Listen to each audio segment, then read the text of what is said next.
സിനിമയിൽ താരമാണോ നടനാണോ വലുത് എന്നുള്ളത് എന്നും ഉത്തരം കിട്ടാത്ത ചോദ്യമാണ്. സിനിമയെ ആത്മാർത്ഥമായിട്ട് സ്നേഹിക്കുന്നവര് ഒരുപക്ഷെ പറയുക ഒരു താരത്തെക്കാൾ നല്ല നടനെ കാണാനാണ് ഇഷ്ടം എന്നായിരിക്കും. നമസ്കാരം, റേഡിയോ മാംഗോ സ്പോട്ട്ലൈറ്റിന്റെ സമയം. ഇവിടെ ഹാജർ വെച്ചിരിക്കുന്ന എന്റെ പേര് Shalini.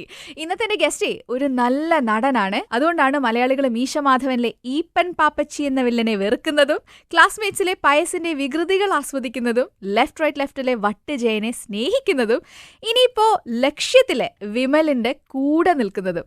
Indrajith Sukumaran, welcome to spotlight. Thank you very much. ഞാൻ ഈ അടുത്തൊന്നും ഇത്രയും വലിയ ഇൻട്രൊഡക്ഷൻ ഒന്നും ആർക്കും കൊടുത്തായിട്ട് ഓർമ്മയില്ലട്ടോ. ആണോ? Thank you. ഗംഭീരമുണ്ട്. സാധാരണ ആൾക്കാർ, ഇഷ്ടമുള്ള ആൾക്കാർ ഇന്ദ്രജിത്തിനെ കാണുമ്പോൾ തന്നെ ഈ പറഞ്ഞ ക്യാരക്ടേഴ്സ് ഒക്കെ തന്നെയാണോ ഓർത്ത് സംസാരിക്കാറ്? തീർച്ചയായിട്ടും അതെ. ഇത് മാത്രമല്ല, പിന്നെ വിൻസെന്റ് വട്ടോളി, ആമേനിലെ ലിജോയുടെ സിനിമകൾ, ഒരുപാട് ക്യാരക്ടേഴ്സ് ഉണ്ടല്ലോ. എന്താ കാര്യം അറിയോ, ഒരു കാലത്ത് ഒരു വർഷം ഒരു 4-5 പടമൊക്കെ ചെയ്യുമ്പോൾ എനിക്ക് ആ കൂടി ഇത്തിരി സമയമല്ലേ ഉള്ളൂ. അതിൽ പറ്റിയ ക്യാരക്ടേഴ്സിൽ എനിക്ക് പറയാൻ പറ്റുള്ളൂ. ഒരു 3-4 പറയാൻ പറ്റുള്ളൂ. അതുകൊണ്ടാണ് എനിക്ക് തോന്നുന്നു ഒരു 75 to 80 ഫിലിംസോളം ആയെന്ന് തോന്നുന്നു. അപ്പൊ അങ്ങനെ നോക്കുമ്പോൾ ഒരുപാട് കഥാപാത്രങ്ങൾ ചെയ്തിട്ടുണ്ട്. പക്ഷെ ഇങ്ങനെ പ്രത്യേകിച്ച് ഇങ്ങനെ പറയുന്ന കുറച്ച് കഥാപാത്രങ്ങൾ ഇവയൊക്കെയാണ്. അപ്പൊ നമ്മൾ നേരത്തെ സംസാരിച്ച വട്ടുജയനാണെങ്കിലും വിൻസെന്റ് വട്ടോളി ആണെങ്കിലും പിന്നെ പയസ് ആണെങ്കിലും മീശമാധവനിലെ ഈപ്പൻ പാപ്പച്ചി, ഇതൊക്കെയാണ് ഇന്നും പ്രേക്ഷകർ എവിടെ ചെന്നാലും റിലേറ്റ് ചെയ്യുന്ന കഥാപാത്രങ്ങൾ. കൃത്യമായിട്ടുള്ള കണക്ക് വെച്ചിട്ടുണ്ടോ അഭിനയിച്ച സിനിമകളിൽ മുഴുവൻ? ഇല്ല, അത് ഞാൻ പറഞ്ഞു ഒരു 75 to 80 ആയെന്ന് തോന്നുന്നു. I'm not sure. കാരണം റിലീസ് ആവാത്ത സിനിമകളുണ്ട്, അന്യഭാഷാ സിനിമകളുണ്ട്. എല്ലാം കൂടെ ചേർത്ത് വരുമ്പോൾ പ്രോബ്ലി 75 to 80 ഉണ്ടാവും. എത്ര വർഷം കൊണ്ട്? 2002 തൊട്ട് 15 years ആവുന്നു. പക്ഷേ ഈ അടുത്തിറങ്ങിയ സിനിമകളും ഇനി ഇറങ്ങാൻ പോണ സിനിമകളും എല്ലാം കൂടി വെച്ച് നോക്കുമ്പോൾ ബോധപൂർവ്വം കുറച്ച് സിനിമകൾ കുറച്ചിട്ടുണ്ടോ? നമ്മളൊരു പെർട്ടിക്കുലർ സ്റ്റേജ് കഴിയുമ്പോൾ ഏതൊരു പ്രൊഫഷണൽ ആണെങ്കിലും കുറച്ച് കഴിയുമ്പോൾ നമുക്ക് തോന്നുന്നു നമ്മളെ തന്നെ ഒന്ന് ചാലഞ്ച് ചെയ്യണം തോന്നും. ആസ് എൻ ആക്ടർ എന്നെ ചാലഞ്ച് ചെയ്യുന്ന വേഷങ്ങൾ തിരഞ്ഞെടുക്കുക. Of course script has to be good, subject നന്നായിരിക്കണം. അതോടൊപ്പം തന്നെ ഒരു നടൻ എന്നുള്ള രീതിയിൽ എനിക്ക് ചാലഞ്ചിങ് ആയിട്ടുള്ള, എന്നെ ചാലഞ്ച് ചെയ്യുന്ന കഥാപാത്രങ്ങൾ കൂടി ആയിരിക്കണം എന്നൊരു നിർബന്ധം എനിക്കുണ്ട്. അപ്പോൾ ആ രീതിയിൽ ഞാൻ കുറച്ചുകൂടെ നോക്കിയാണ് ഇപ്പോൾ സിനിമകൾ ചെയ്യുന്നത്. അതുകൊണ്ടാണ് ഈ ഒരു ഗ്യാപ്പ് കഴിഞ്ഞൊരു വർഷത്തിൽ വന്നത്. അങ്ങനെ നോക്കിയെടുത്ത ക്യാരക്ടറാണോ ലക്ഷ്യം എന്ന് പറഞ്ഞ സിനിമ? തീർച്ചയായിട്ടും അതെ. അങ്ങനെ നോക്കിയെടുത്ത സിനിമയാണ്. നമുക്കറിയാമല്ലോ, ജീത്തുവാണ് തിരക്കഥ എഴുതിയിരിക്കുന്നത്. അതുപോലെ തന്നെ ലക്ഷ്യത്തിന് മുൻപ് ടിയാനും, ഈ 2 സിനിമകളായിരുന്നു കഴിഞ്ഞ വർഷം ചെയ്ത സിനിമകൾ. ഡബിംഗ് തീർന്നോ? ഇല്ല, നടന്നുകൊണ്ടിരിക്കുക ഡബിംഗ്. ഈ ലക്ഷ്യം എന്ന് പറഞ്ഞ സിനിമയിലെ വിമൽ എന്ന് പറഞ്ഞ ക്യാരക്ടർ IT പ്രൊഫഷണലില് ജീവിതമായിട്ട് ഞാൻ വലിയ ബന്ധമുണ്ടോന്നും ചോദിക്കുന്നില്ല. ജയിലിൽ ചാടിയ ക്യാരക്ടർ ഉണ്ട്. പിന്നെ ചോദിക്കുന്ന മണ്ടൻ ചോദ്യം. എന്നാലും ഒരു ബന്ധമുണ്ട്. എക്സാക്ട്ലി IT പ്രൊഫഷണലാണ് അത്. പക്ഷെ അങ്ങനെ സിനിമയിൽ അങ്ങനെ ഒരു IT മേഖലയിലെ ഇയാളുടെ വർക്കിംഗ് ഇതൊന്നും കാണിക്കുന്നില്ല അധികം. ഇല്ല, എന്നെ പോലെ തന്നെ once upon a time IT professional. എന്നിട്ട് പിന്നെ ജയിലിൽ പോയി. ഞാനിപ്പോ സിനിമ നടനായി. സോ ബേസിക്കലി ഇതിനകത്ത് ഞാനും ബിജുവേട്ടനും ചെയ്യുന്ന 2 വേഷങ്ങൾ 2 കുറ്റവാളികളാണ്. ഇവരെ ഒരു ജയിലിൽ നിന്ന് മറ്റൊരു ജയിലിലേക്ക് ട്രാൻസ്പോർട്ട് ചെയ്യുന്ന സമയത്ത് ഒരു ആക്സിഡന്റ് ഉണ്ടാവുകയും ഇവർ 2 പേരും കാട്ടിൽ എസ്കേപ്പ് ചെയ്യുന്നതും ഇവരുടെ 2 പേരുടെയും ഈ 3-4 days, അതൊക്കെയാണ് സിനിമയിലെ കഥാതന്തു എന്ന് പറയുന്നത്. ഒരു നല്ല നടനാണെന്ന് പറഞ്ഞിട്ടാണ് ഞാൻ സ്പോട്ട്ലൈറ്റ് തുടങ്ങിയ കേട്ടോ. അപ്പൊ ഒരു നല്ല നടൻ അത്യാവശ്യം ശ്രദ്ധിക്കുന്നത് നല്ല അഭിനയ മുഹൂർത്തങ്ങൾ ഉണ്ടോ എന്നുള്ളതാ.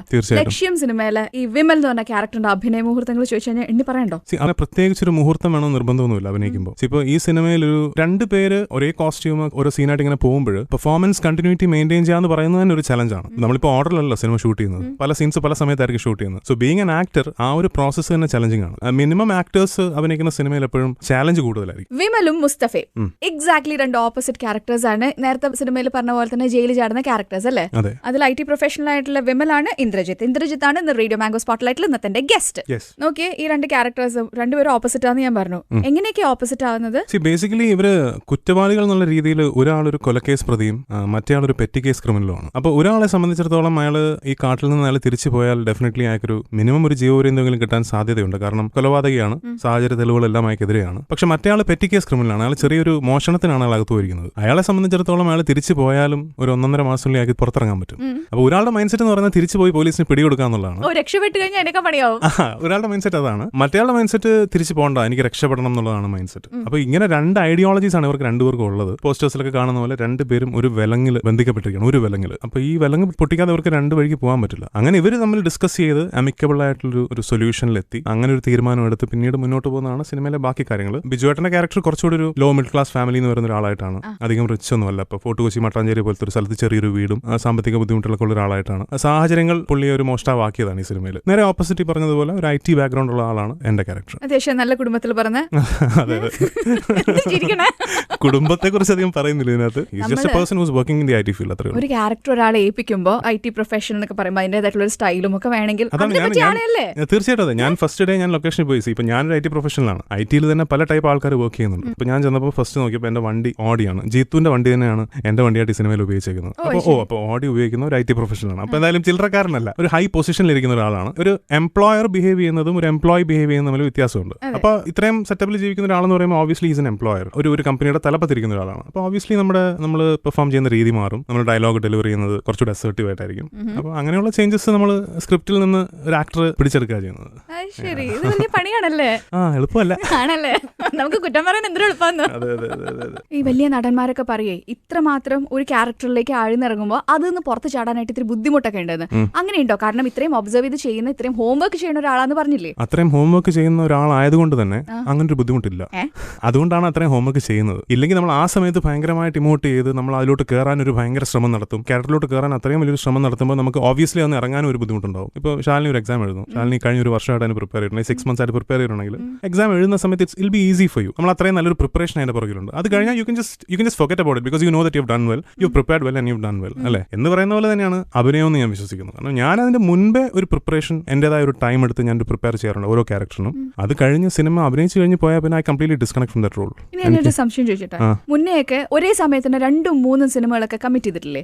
ഞാനായിട്ട് അറിഞ്ഞുകൊണ്ട് അങ്ങനെ കമ്മിറ്റ് ചെയ്തിട്ടില്ല, പക്ഷെ അങ്ങനെ വന്നു പെട്ടിട്ടുണ്ട്. ഇപ്പൊ ഈ ലക്ഷ്യവും ടിയാനും കൂടി ഒരുമിച്ച് വന്ന പോലെ തന്നെ അപ്പൊ 2 ക്യാരക്ടേഴ്സ് തമ്മിൽ ക്ലാഷ് ഒന്നും വരില്ലേ? ഈ ക്ലാഷ് വരുന്നത് നമ്മളിപ്പം ഇന്നൊരു സിനിമയിൽ അഭിനയിച്ചു, നാളെ നമ്മൾ പോയിട്ട് നമ്മൾ വേറൊരു സിനിമയിൽ അഭിനയിക്കുന്നു. നമ്മൾ എന്താ സംഭവം അറിയാതെ പോകുമ്പോൾ ഓബ്വിയസ്ലി നമുക്കൊരു പെട്ടെന്ന് പുതിയൊരു സിനിമയിലോട്ട് കയറാൻ, പിന്നെ എത്ര എക്സ്പീരിയൻസ്ഡ് ആക്ടർ ആണെങ്കിലും നമ്മളൊരു പുതിയ സിനിമയിൽ ജോയിൻ ചെയ്യുമ്പോൾ ആദ്യത്തെ ഒരു 1-2 ദിവസം എടുക്കും. നമ്മൾ ആ ചെന്ന് നമ്മൾ ക്യാമറയുടെ മുമ്പിൽ നിന്ന് നമ്മൾ അഭിനയിച്ച് തുടങ്ങി ഒരു 2 ദിവസം നമ്മൾ ആ ക്യാരക്ടറിൽ അഭിനയിച്ച് കഴിയുമ്പോഴാണ് ഒന്ന് സെറ്റ് ആവുന്നത്. അപ്പോൾ ഞാൻ എല്ലാവരോടും പറയുന്ന ഒരു കാര്യമുണ്ട്, അതായത് ഫസ്റ്റ് 2 ദിവസം കുറച്ച് കാഷ്വൽ ആയിട്ടുള്ള കുറച്ച് സീൻസ് എടുക്കാം, അതിൻ്റെ ഒരു എൻവയൺമെന്റ് ആയിട്ട് ഒന്ന് മേർജ് ചെയ്ത് കഴിഞ്ഞാൽ പിന്നെ കാര്യങ്ങൾ ഈസിയാണ്. ഈ പറഞ്ഞ preparation will definitely be there, but once the shooting is over ഞാൻ ഡിസ്കണക്ട് ഫ്രം ദാറ്റ് റോൾ. ഈ സ്പോട്ട്ലൈറ്റ് തുടങ്ങിയതിന് ശേഷം ഒരു 10 പ്രാവശ്യം പ്രിപ്പറേഷൻ എന്നുള്ള വാക്ക് ഉപയോഗിച്ചു.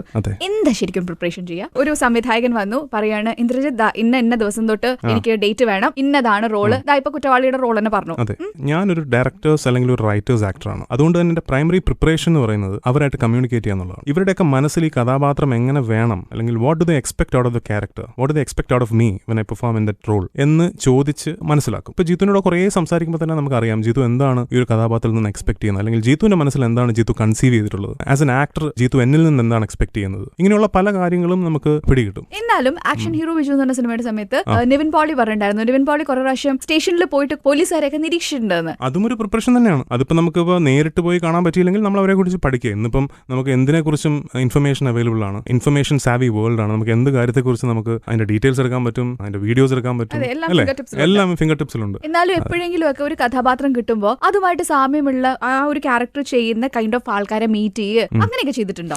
ഉണ്ട്. ഞാനിപ്പം ചാന്തുകോട്ട് എന്ന് പറഞ്ഞ സിനിമ ചെയ്യുന്ന സമയത്ത് ഞാൻ ഷൂട്ടിംഗ് തുടങ്ങുന്നതിന് കുറേ ദിവസം മുന്നേ ഞാൻ ലൊക്കേഷനിൽ പോയി. അപ്പോൾ അത് ഷൂട്ട് ചെയ്ത് അർത്തുങ്കൽ കടപ്പുറത്താണ്. അവിടെ പോയി അവിടെയുള്ള ആൾക്കാരെ മീറ്റ് ചെയ്ത് അവരുമായിട്ട് സംസാരിച്ച് അങ്ങനെ ചെയ്തിട്ടുണ്ട്. അതിൽ ആരുടെങ്കിലും ഒരാളുടെ മാനറിസം പിടിക്കുക അങ്ങനെയാണോ ചെയ്യുക? അങ്ങനെ ഒരാളുടെ മാനറിസം എന്നല്ല. C, an actor should be A good observer. നമ്മൾ ഒബ്സർവൻ്റ് ആയിരിക്കണം. നമുക്കറിയില്ല ഇപ്പോൾ നമ്മൾ എന്ത് വേഷമാണ് നമ്മളെ നാളെ തേടി എത്തുന്നത് നമുക്ക് പറയാൻ പറ്റത്തില്ല. അപ്പോൾ നമ്മൾ പോകുന്ന സ്ഥലത്തൊക്കെ നമ്മൾ ആൾക്കാരെ ഒബ്സർവ് ചെയ്യുക. ഹൗ ദേ ടോക്ക്, അവരെങ്ങനെയാണ് ബിഹേവ് ചെയ്യുന്നത്, അവരെങ്ങനെയാണ് നടക്കുന്നത്. ഇതിനകത്ത് എന്തെങ്കിലും ഒരു സാധനം നമുക്ക് എവിടെങ്കിലും പ്രയോജനപ്പെടും. എവിടെ ചെന്നാലും ഉണ്ട് ഈ ഒബ്സർവ് ചെയ്യണം. ഞാൻ എപ്പോഴും എല്ലാവരും ഒബ്സർവ് ചെയ്യും. ഞാൻ ഒബ്സർവ് ചെയ്യും. ചിലർ സംസാരിക്കുന്ന രീതി, അല്ലെങ്കിൽ ചിലർ നടക്കുന്ന രീതി, ചില ജസ്റ്റേഴ്സ് ഒക്കെ ഉണ്ടല്ലോ, കൈ കൊണ്ടൊക്കെ ചില ഒരുപാട് ജസ്റ്റേഴ്സ് കാണിക്കുന്ന ആൾക്കാരുണ്ട്. അപ്പോൾ അതൊക്കെ ഞാൻ ഒബ്സർവ് ചെയ്യും. അപ്പോൾ എപ്പോഴാണെന്ന് പറയത്തില്ല, ചിലപ്പോൾ എപ്പോഴെങ്കിലും ഒരു ക്യാരക്ടർ നമുക്ക് കിട്ടുമ്പോൾ നമുക്ക് തോന്നും അത് കൊള്ളാം, അങ്ങനെ ഒന്ന് ചെയ്ത് നോക്കിയാലോ നമുക്കൊരു. So every actor should be A good observer. അങ്ങനെ ഒബ്സർവ് ചെയ്ത് ഏതെങ്കിലും മനസ്സിൽ പിടിച്ചിട്ടുള്ള ഒരാളുടെ എന്തെങ്കിലും ഒരു കാര്യം പറയൂ.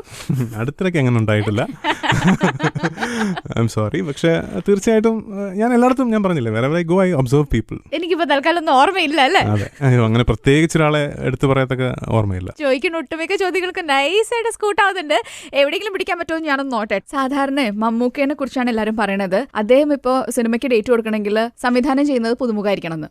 പക്ഷെ ഇപ്പൊ ഇന്ദ്രജിത്തിന്റെ കാര്യത്തിലും അങ്ങനെ വന്നേക്കണത്. ഇപ്പൊ വന്നിരിക്കുന്നത് ഇപ്പൊ ലേറ്റസ്റ്റ് പടം ലക്ഷ്യത്തില് ഒരുപാട് പുതുമുഖ സംവിധായകരോട് ഞാൻ വർക്ക് ചെയ്തിട്ടുണ്ട്. ഇപ്പോഴത്തെ കാര്യം സംസാരിക്കുന്നത് ഞാൻ എപ്പോഴും ഇപ്പൊ ഞാൻ ലിജോ ജോസ് പെല്ലിശ്ശേരിയുടെ ആദ്യ സിനിമ ചെയ്തത് ഞാനാണ്.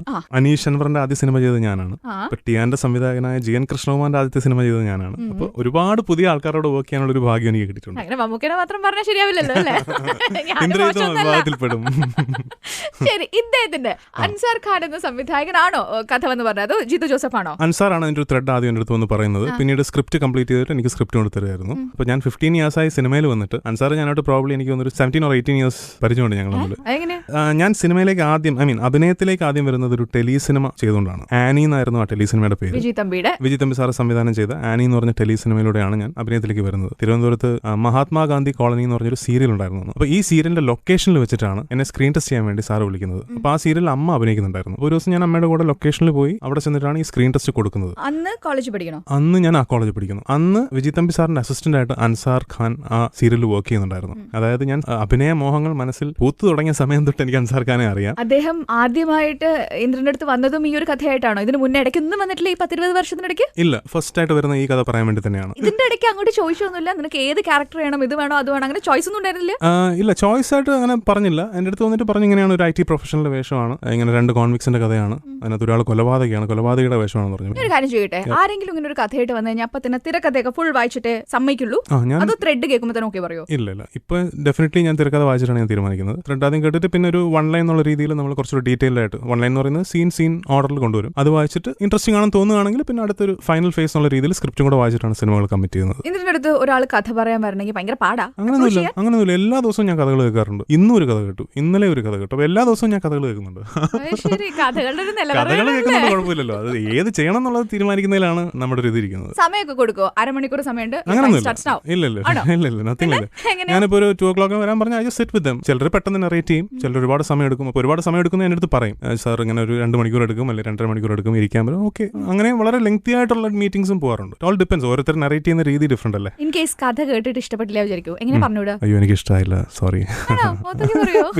പിന്നെ വെറുതെ അവർക്ക് ഞാൻ പിന്നെ അറിയിക്കാന്നൊക്കെ പറഞ്ഞ് വിട്ടിട്ട് അവർക്ക് വെറുതെ ഒരു ഹോപ്പ്, എനിക്ക് അത്ര ഇതായിട്ട് തോന്നിയില്ല, എനിക്ക് റിലേറ്റ് ചെയ്യാൻ പറ്റുന്നില്ല ഒരു കഥയായിട്ട്. So kindly pardon me this time എന്ന് പറഞ്ഞിട്ട്, ഇതില്ലെങ്കിൽ വേറൊരു സിനിമ ചെയ്യാന്ന് പറഞ്ഞവരെ പോസിറ്റീവായിട്ട് തന്നെയാണ് പറഞ്ഞേക്കുന്നത്. അതല്ലെങ്കിൽ നമുക്ക് കിട്ടുന്ന ക്യാരക്ടർ ഞാൻ ചെയ്യണേക്കാൾ നന്നായിട്ട് ഇതേ കുഞ്ചാക്കോവിന്റെ അടുത്ത് പോയിക്കോട്ടെ എന്നൊക്കെ പറഞ്ഞ് അവരുടെ തല കെട്ടിവെക്കോ? ഇല്ല, അങ്ങനെയില്ല. അത് അവർ തീരുമാനിക്കേണ്ടതാണ്. ഞാൻ ഇതുവരെ അങ്ങനെ ഈ വേഷം മറ്റേ കൊണ്ട് ചെയ്യുക അങ്ങനെയൊന്നും ഞാൻ പറഞ്ഞിട്ടില്ല, സജഷനും കൊടുത്തിട്ടില്ല. മൾട്ടിപ്പിൾ സ്റ്റാർ കാസ്റ്റ് വരുന്ന സിനിമയിൽ ഇപ്പൊ എൻ്റെ അടുത്ത് വന്ന് ചോദിക്കുകയാണ്, ഇപ്പൊ മറ്റേ വേഷം ചേട്ടാ ഇങ്ങനെ 2 വേഷങ്ങളുണ്ട്, ഇതാണ് ഞങ്ങൾ ചേട്ടൻ ഉദ്ദേശിക്കുന്ന വേഷം, മറ്റേ വേഷം എന്താണ് ചേട്ടൻ്റെ അഭിപ്രായം എന്താണ് എന്ന് പറയുമ്പോൾ നമുക്ക് നല്ല ആരായിരിക്കും തോന്നുന്ന ആളുടെ നമ്മൾ സജസ്റ്റ് ചെയ്യും. അങ്ങനെ സ്ഥിരമായിട്ട് സജസ്റ്റ് ചെയ്യണ? അങ്ങനെ സ്ഥിരമായിട്ട് ആരും സജസ്റ്റ് ചെയ്തിട്ടില്ല. ലാസ്റ്റ് ആയിട്ട് സജസ്റ്റ് ചെയ്ത ആരെയാ? അങ്ങനെ സജസ്റ്റ് ചെയ്തിട്ടില്ല. അടുത്തൊന്നും ചോദിക്കുന്നതിനൊക്കെ നല്ല വൃത്തിയായിട്ട് മറുപടി നായികമാരെ ഇല്ല സജസ്റ്റ് ചെയ്തിട്ടില്ല. ഇഫ് സംബഡി ആസ്ക്സ് മീ, എനിക്ക് തോന്നുന്ന ഒരു അഭിപ്രായം ഞാൻ പറയും. എന്നെക്കാൾ കൂടുതൽ എനിക്ക് തോന്നുന്നു പൂർണ്ണിമയാണ് കാസ്റ്റിംഗിലൊക്കെ കുറെ കൂടെ. കാരണം പല സിനിമയുടെ കാസ്റ്റിങ്ങിനും പൂർണ്ണിമ ഹെൽപ്പ് ചെയ്തിട്ടുണ്ട്. ഇപ്പോൾ കഴിഞ്ഞ 2-3 വർഷത്തിനിടയിൽ മലയാളത്തിൽ വന്ന പല സിനിമകളുടെ കാസ്റ്റിങ്ങിനും പൂർണ്ണിമ വിളിക്കുകയും പൂർണ്ണിമ ഫീമെയിൽ കാസ്റ്റിംഗിന്റെ കാര്യത്തിൽ പൂർണ്ണിമ ഹെൽപ്പ് ചെയ്തിട്ടുണ്ട്. പൂർണ്ണിമ കാസ്റ്റ് ചെയ്ത് ഹിറ്റ് ആയിട്ടുള്ള ഒരു നായിക പറയൂ. 2-3 പേരുണ്ട്, ഞാൻ ഇപ്പൊ പറയുന്നില്ല. പൂർണ്ണിമയുടെ സ്പോട്ട്ലൈറ്റ് എടുക്കുമ്പോൾ ചോദിച്ചാൽ മതി. ഇന്ദ്രന്റെ പടത്തിൽ ചെയ്തിട്ടുണ്ടോ? ഇല്ല. അതെ. എന്റെ അടുത്തേ സ്പോട്ട്ലൈറ്റ് തുടങ്ങിയപ്പോ എന്താ പറഞ്ഞ 2002 പടം തുടങ്ങിയെന്നല്ലേ? അതെ, 2002. അതിനു മുമ്പേ 1986 അഭിനയിച്ചിട്ടില്ലേ പടയണിയില് ഒരു കുഞ്ഞു റോളില് രമേശായിട്ട്? അച്ഛൻ പ്രൊഡ്യൂസ് ചെയ്ത സിനിമയായിരുന്നു ഇന്ദ്രരാജ് ക്രിയേഷൻസ്. ഞങ്ങളുടെ 2 പേരുടെയും പേര് ഒരുമിച്ചിട്ട് ഒരു പ്രൊഡക്ഷൻ കമ്പനി തുടങ്ങുകയും അച്ഛൻ പ്രൊഡ്യൂസ് ചെയ്ത 2 സിനിമകളാണുള്ളത്. ഒന്ന് പടയണിയും പിന്നെ ഇരകൾ എന്ന് പറഞ്ഞൊരു സിനിമയുണ്ട്, KG ജോർജ് സാർ സംവിധാനം ചെയ്തത്. അപ്പോൾ പടയണി എന്ന് പറഞ്ഞ സിനിമയിൽ വലിയൊരു സ്റ്റെല്ലാർ സ്റ്റാർ കാസ്റ്റ് ആയിരുന്നു. മമ്മൂക്ക, ലാലേട്ടൻ, ദേവൻ ചേട്ടൻ, ശോഭന ചേച്ചി, അങ്ങനെ ഒരുപാട് ആൾക്കാരുണ്ടായിരുന്നു. അപ്പൊ അതിനകത്ത് ലാലേട്ടന്റെ ചെറുപ്പമായിട്ടാണ് ഞാൻ അഭിനയിക്കുന്നത്. അത് വേറെ ഏതൊരു കുട്ടിയെ കാസ്റ്റ് ചെയ്തിട്ട് എന്തോ ലാസ്റ്റ് മിനിറ്റ് ആയപ്പോൾ ആ കുട്ടി വരാൻ താമസിക്കുകയോ എന്തോ പ്രശ്നമായി വരാൻ പറ്റാതിരിക്കുകയോ അങ്ങനെ എന്തോ വന്നപ്പോ എന്നാ പിന്നെ എന്തിനാ കൂടെ അഭിനയിപ്പിച്ചേക്ക് എന്ന് പറഞ്ഞ അഭിനയിപ്പിച്ചാണ് പടയണി എന്ന് പറഞ്ഞ സിനിമ. ചായ വെച്ച് നോക്കുമ്പോ അങ്ങനെ പറഞ്ഞിട്ടില്ല. ഇല്ല, അങ്ങനെ ചായ ചിലപ്പോ പറഞ്ഞിട്ടുണ്ടെന്ന് തോന്നുന്നു, ഓർമ്മയില്ല. 1986 എന്ന് പറയുമ്പോ എനിക്ക് 7 years old. സാധാരണ എല്ലാവരും ലാലേട്ടന്റെ ചെറുപ്പകാലൊക്കെ അഭിനയിച്ചു പറയുമ്പോ അതായിരിക്കും ആദ്യം പറയാ. ഇവിടെ ഒരാളുടെ 2-3 പ്രാവശ്യം എടുത്തെടുത്ത് ചോദിച്ചു 2002 മിസ്സായി പോയത്, സോറി. കണ്ടിട്ടുണ്ടോ പിന്നെ ആ സിനിമ ഇപ്പൊ ടിവിയിലൊക്കെ വരുമ്പോ? ആ സമയത്ത് അച്ഛന്റെ സ്വന്തം സിനിമ ആയതുകൊണ്ട് കാസറ്റ് വീട്ടിലുണ്ടായിരുന്നു. അതുകൊണ്ട് കാസറ്റ് ഇട്ട് ഇങ്ങനെ ഇടയ്ക്കിടയ്ക്ക് കാണുമായിരുന്നു. പിന്നെ ഇടയ്ക്കെപ്പോഴും ടിവിയിൽ വന്നപ്പോഴും ഞാൻ ഒരിക്കൽ ജസ്റ്റ് ഒന്ന് കണ്ടായിരുന്നു. പിള്ളേരെ വിളിച്ച് കാണിച്ചില്ലേ? പിള്ളേരെ അതിന്റെ ഫോട്ടോസ് കണ്ടിട്ടുണ്ട്, പിള്ളേരെ സിനിമ കണ്ടിട്ടില്ല ഇതുവരെ. അന്നേ അപ്പൊ അഭിനയിക്കാൻ താല്പര്യം ഉണ്ടായിരുന്നു ഈ 7 വയസ്സിൽ? ഇല്ല, അന്നൊന്നും അങ്ങനെ ഒരു ഇതേ ഇല്ലായിരുന്നു. അന്ന് എന്തോ പെട്ടെന്ന് ഇങ്ങനെ അച്ഛൻ പറഞ്ഞിട്ട് മറ്റേ കാസ്റ്റ് ശരിയായിട്ടില്ല, അപ്പൊ എന്നാ ഇന്ദ്രനെ കൊണ്ട് അഭിനയിപ്പിക്കാം, നീ അഭിനയിക്കടാ എന്ന് പറഞ്ഞാൽ അങ്ങനെ അഭിനയിച്ചാണ് just for the sake of. ഇല്ല, 2-3 ദിവസം ഷൂട്ടിംഗ് ഉണ്ടായിരുന്നുള്ളൂ. എന്താ നിന്റെ പേര്? ഞാൻ രമേശ് എന്ന് പറയുന്നുണ്ടായിരുന്നു ഒരു ഡയലോഗ്. എന്താ നിന്റെ പേര്? ഞാൻ രമേശ്. അതെനിക്കിപ്പോഴും ഓർമ്മയില്ല ആ ഷോട്ട് എടുത്തത്. ഞാൻ പേടിച്ച് ഇങ്ങനെ സ്റ്റഡി ആയിരുന്നിട്ട് ഞാൻ രമേശ്.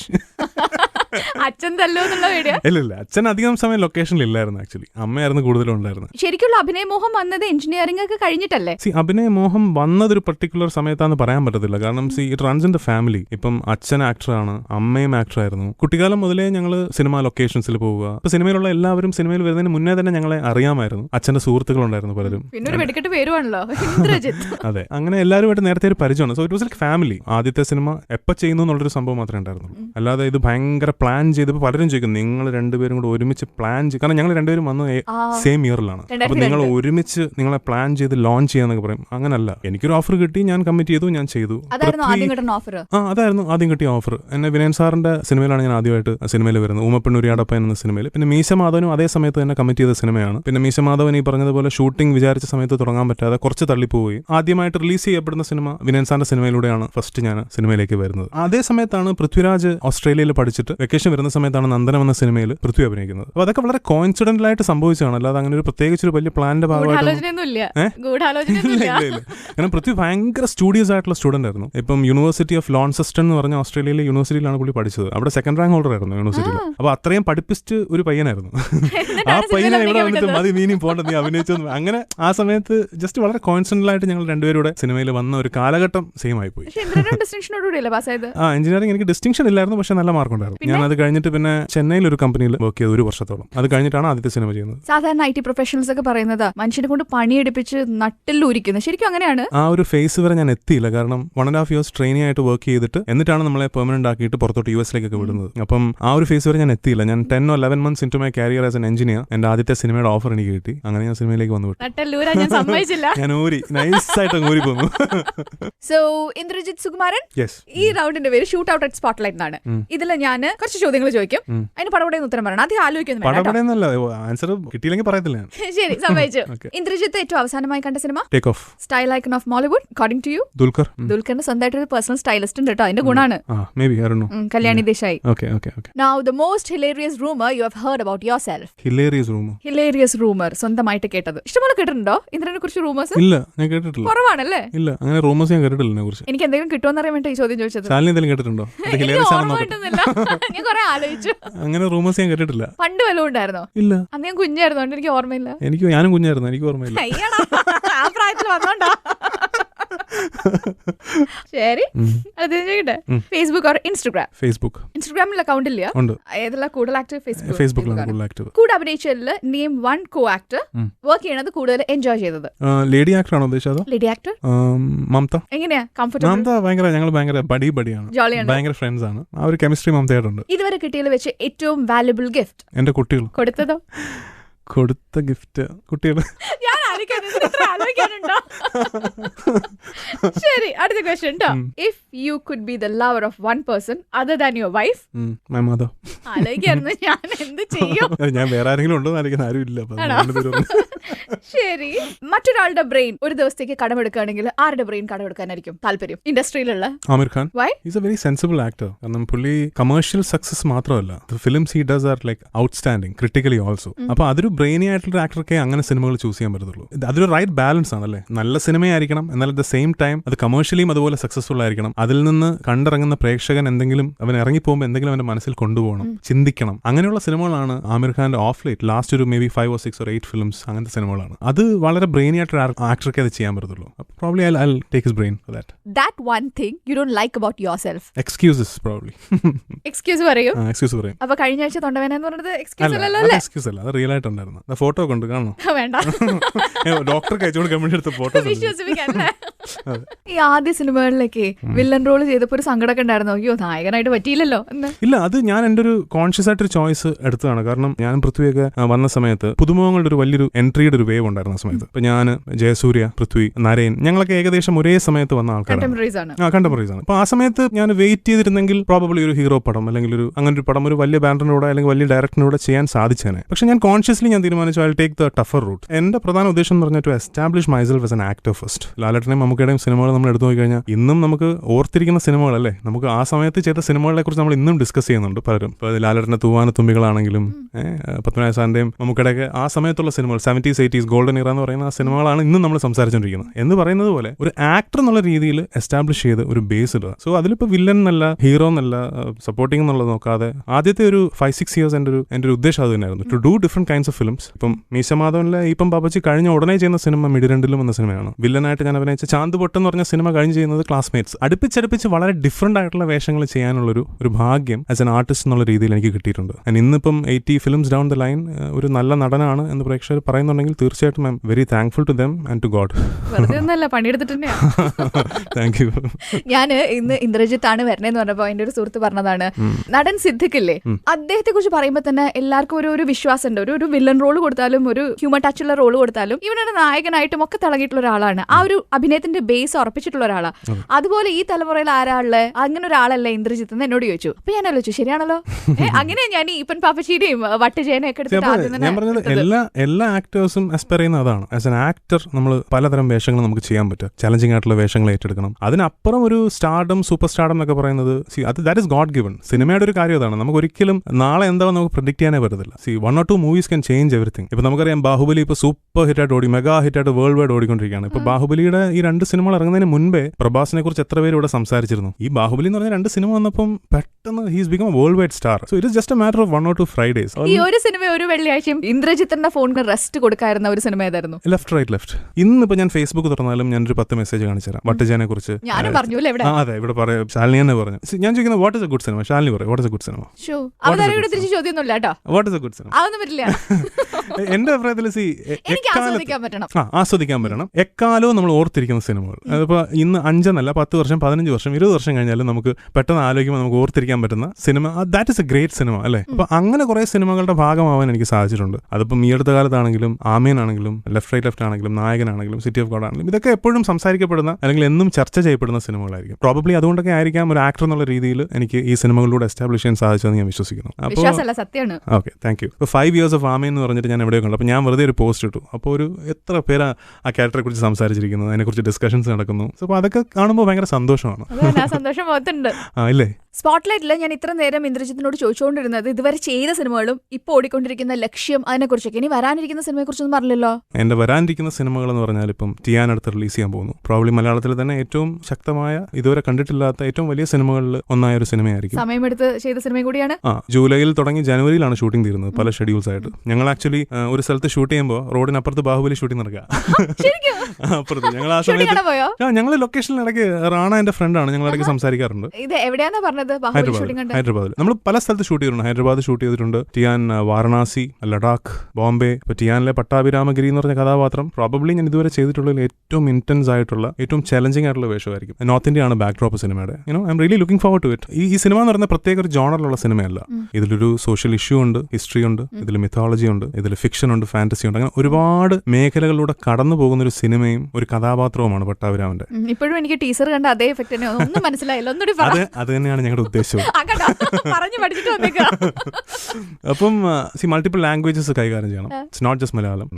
ഹിന്ദി ഉണ്ട്, മലയാളം ഉണ്ട്, മറ്റു ചില ഭാഷകളും ഉണ്ട്. ഇനി ടിയാനെ കുറിച്ച് ഞാനൊരു പുതിയ കാര്യം സ്പോട്ട്ലൈറ്റിലൂടെ പറയാൻ ആഗ്രഹിക്കുകയാണ്. എന്റെ മകൾ നക്ഷത്ര ടിയാനിലൂടെ മലയാള സിനിമയിലേക്ക് വരികയാണ്. പട്ടാഭിരാമൻ എന്ന കഥാപാത്രത്തിന്റെ മകൾ ആര്യ എന്ന വേഷമാണ് മോള് ചെയ്തിരിക്കുന്നത്. അത്ര വലിയ വേഷമൊന്നുമല്ല, ചെറിയൊരു വേഷമാണ്. പക്ഷെ ആസ് എ ബിഗിനർ അവർക്ക് ചെയ്യാൻ പറ്റിയ ഒരു ചെറിയ വേഷമാണെന്ന് എനിക്ക് തോന്നി. അതൊരു പുതിയ ന്യൂസ് ആണ്. ഞാനല്ല, മുരളിയാണ് എന്റെ അടുത്ത് ചോദിച്ചത്. നക്ഷത്ര നച്ചുനെ തന്നെ ഇട്ടാലോ? കാരണം ഒരു ദിവസം മുരളി വീട്ടിൽ കഥ വായിക്കാൻ, സ്ക്രിപ്റ്റ് വായിക്കാൻ വന്നപ്പോൾ നച്ചുനെ കണ്ടപ്പോൾ എന്നാ പിന്നെ നച്ചുനെ തന്നെ ഇട്ടാലോ എന്ന് ഒരു ഡിസ്കഷൻ വന്നു. അങ്ങനെ വിളിച്ച് സംസാരിച്ചു. അങ്ങനെയാണ് നക്ഷത്ര ഈ സിനിമയിലേക്ക് വരുന്നത്. അവള് അഭിനയിക്കുന്നതാണെങ്കിൽ തോന്നുന്നത്. അവളെ മാക്സിമം ഞാൻ ഹെൽപ്പ് ചെയ്തു. പക്ഷെ വളരെ ഒരു അധികം ക്യാമറ അങ്ങനെ ഒരു ഫിയർ ഒന്നും ഇല്ലാതെ വളരെ കോൺഫിഡന്റ് ആയിട്ട് തന്നെ ഷീസ് ഡൺ ഇറ്റ് വെൽ. ഇതേ വർഷം തന്നെ മലയാള സിനിമയിൽ പ്രാർത്ഥന പാടിക്കൊണ്ടാണ് മലയാള സിനിമയിലേക്ക് വന്നത്, ഗ്രേറ്റ് ഫാദർ എന്ന് പറഞ്ഞ സിനിമയിലൂടെ. അപ്പോഴേ നക്ഷത്രയ്ക്ക് ആഗ്രഹം ഉണ്ടായിരുന്നു സിനിമയിൽ വരണം എന്നുള്ള. ചേച്ചിയാണല്ലോ അതിൽ തിളങ്ങിയത്. നക്ഷത്ര 7 വയസ്സേ ആയിട്ടുള്ളൂ. അപ്പോൾ അവർക്ക് അങ്ങനെ ആഗ്രഹങ്ങളൊന്നും വന്നു തുടങ്ങാനുള്ള പ്രായമായിട്ടില്ല. പക്ഷെ അവർക്ക് അതിൽ പാടിയിട്ടുണ്ട്. ആക്ച്വലി പ്രാർത്ഥനയാണ് അതിന്റെ മെയിൻ വോക്കൽസ് പാടിയിരിക്കുന്നത്. അപ്പോൾ പ്രാർത്ഥനയുടെ കൂടെ ഇങ്ങനെ സ്റ്റുഡിയോയിൽ പോയപ്പോഴത്തേക്കും നക്ഷത്രയും വന്നിട്ടുണ്ട്. നക്ഷത്രയും പാട്ട് പഠിക്കുന്നുണ്ട്. എന്നാൽ പിന്നെ ആയിക്കോട്ടെ, എന്നാൽ പിന്നെ കോറസ് നക്ഷത്രം കൊണ്ട് പാടിക്കാന്ന് പറഞ്ഞാൽ അങ്ങനെ കോറസിൽ അവളുടെ വോയിസ് ഉള്ളത്. അങ്ങനെ ഒരു ആഗ്രഹമായിട്ട് അവൾ പറഞ്ഞിട്ടില്ല. ഇത് വളരെ ഒരു കോയിൻസിഡന്റൽ ആയിട്ട് സിനിമയിൽ വന്നതാണ്. വേറെ കോയിൻസിഡൻസ് പറയട്ടെ, അച്ഛനും മോളും 7ാമത്തെ വയസ്സിലാണല്ലേ സിനിമയിൽ ഡെബ്യൂ ചെയ്തത്. അത് ശരിയാണല്ലോ, പുതിയൊരു കണ്ടുപിടുത്തമാണ്. Thank you Shalini. Something about the age 7. പ്രാർത്ഥനയ്ക്ക് അങ്ങനെ ആഗ്രഹമൊന്നുമില്ല. അങ്ങനെ ഒരു ആഗ്രഹം അവൾ എൻ്റെ അടുത്ത് പറഞ്ഞിട്ടില്ല. എനിക്ക് തോന്നുന്നു പ്രാർത്ഥന മോർ ഇൻ ടു മ്യൂസിക് ആണ്. കാരണം പാട്ട് പാടുക എന്നുള്ള മാത്രമല്ല, എനിക്ക് തോന്നുന്നു അവൾ കൂടുതലും വെസ്റ്റേൺ മ്യൂസിക്, പിന്നെ ഗിറ്റാർ അവൾ പഠിക്കുന്നില്ല, പക്ഷെ എല്ലാം യൂട്യൂബിൽ നോക്കിയിട്ട് പഠിച്ചിട്ട് ബ്യൂട്ടിഫുൾ ആയിട്ട് പ്ലേ ചെയ്യും ഗിറ്റാർ.